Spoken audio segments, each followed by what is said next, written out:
అట్లా అక్కడే వదిలేసి వచ్చేస్తా. ఇంకొక మాట కూడా అడుగుతా ఉన్నాం రేవంత్ రెడ్డి గారిని, సగం కూడా చేయకుండా 40% కూడా చేయకుండా సంపూర్ణంగా చేసినామని చెప్పుకోవడం అంటే ఇది సంపూర్ణంగా దిగజారడమే. ఇంతకంటే నీతి బాహ్యమైన పని ఇంకోటి ఉండదు. వాళ్ళ రుణమాఫీ కాలేదు, వాస్తవం. రైతు బంధు రాలేదు, ఎవరిని అడిగినా రైతు చెప్తాడు నీకు. ఇవాళ చాలామంది రైతుల ఆందోళనలో ఉంటే లక్షలాది మంది రుణమాఫీ కాక నువ్వేమో సంబరాలని చెప్పి సన్నాయి నొక్కులు నొక్కితే డెఫినెట్గా రైతుల్లోంచే నువ్వు ఫీల్డ్కి వస్తే నీకే తెలుస్తుంది. అందుకే అనేది నేను, సెక్యూరిటీ లేకుండా రా, అధికార గణం లేకుండా మంది మార్బలం లేకుండా రా, పోదాం. కొండారెడ్డి పల్లెకి పోదామా, ఇంకో ఊరికి పోదాం. తప్పకుండా అన్ని విషయాలు రైతులే చెప్తారు.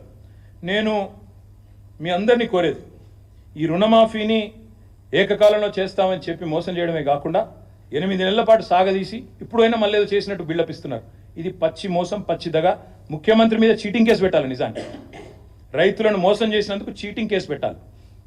తప్పకుండా ఆ పని కూడా రైతులు చేస్తారని నేను అనుకుంటా ఉన్నా.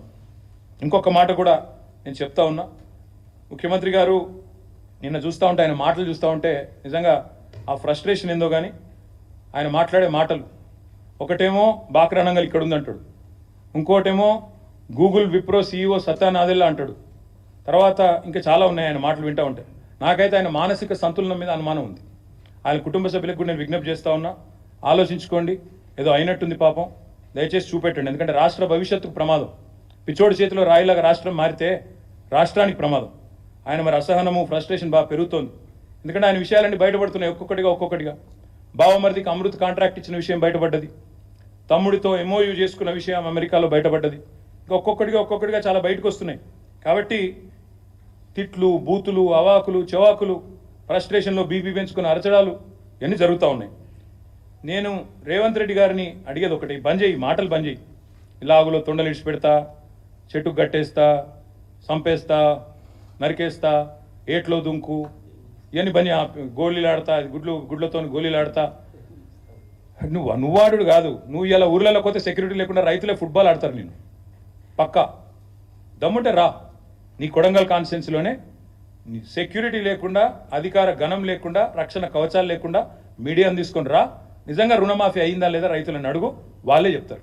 ఇంకొక మాట కూడా నేను అంటా ఉన్నాను, ఇంత దివాలా కోరు ముఖ్యమంత్రి, ఇంత దిగజారుడు రాజకీయం. నేను హరీష్ రావు గారు ఏమన్నాడండి? హరీష్ రావు గారు నిన్ను 15 ఆగస్టు లోపల రుణమాఫీ చెయ్యి, 6 గ్యారెంటీలు అమలు చెయ్యి, 100 రోజుల్లో చేస్తా అన్నావు, చెయ్యి, చేస్తే నేను రాజీనామా చేస్తా అన్నాడు.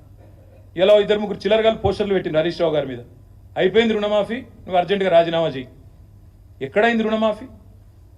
చెప్పి చూస్తా, ఏ ఊర్లోకి వచ్చి చెప్పిస్తారో చెప్పండి. కాంగ్రెస్ వాళ్ళు ఎవరు వస్తారో రండి.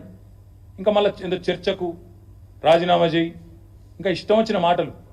అధికారంలో ఉంటే పందైనా అందంగా కనబడుతుంది, ఇవే